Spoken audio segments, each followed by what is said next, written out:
پێغەمبەری خوا دەفەرمێ صلی الله عليه وسلم أقيموا صفوفكم ثلاثا سێ جار فەرمووی ڕێک ڕاوەستن سەفەکانتان ڕێک بکەنەوە والله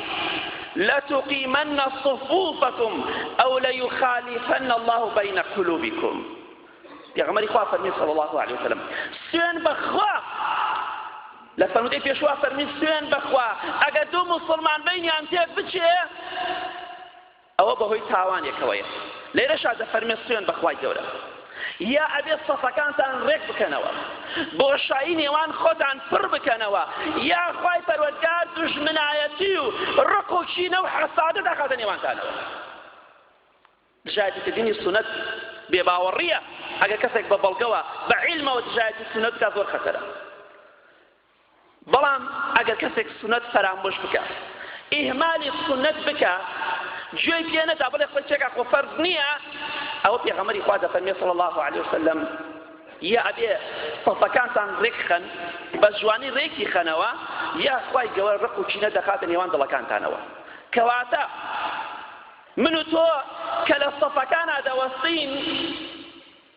بۆشایی لە نێوانمانە دروست ئەبێ ئەو بۆشاییە کە دروست بووە سەبەبێکی ڕئیسیە هۆکارێکە بۆ دروستبوونی ڕق و کینە نێوان موسڵمانان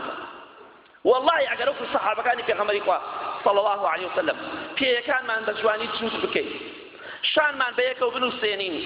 والله خلاف و جیاوازی لە نێوانمانە دروست نابێ ئینشاءالله بەڵام هەر کاتێک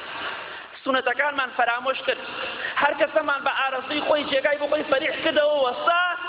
ئەوە دڵنیابن پێغەمبەری خوا فەرمێتی صلی الله عليه وسلم ڕق و کینە لێوانتانە دروست ئەبێ بۆیە دەبینی جاری وایە موسڵمانێک لە بینی دوو موسڵمانە وەستاوە حەزی بە هیچیان نییە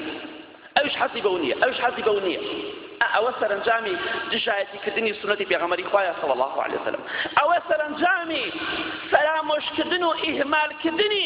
فەرمودەکانی پێغەمبەری خوایە صلی الله عليه وسلم ئەی نازانن پێغەمبەری خوا دەفەرمێت صلى الله عليه وسلم لحديثه صحيحة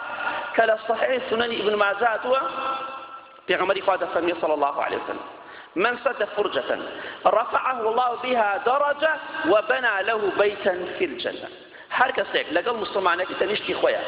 پێیەکانی جووت بکات بۆشایی نێوان خۆی و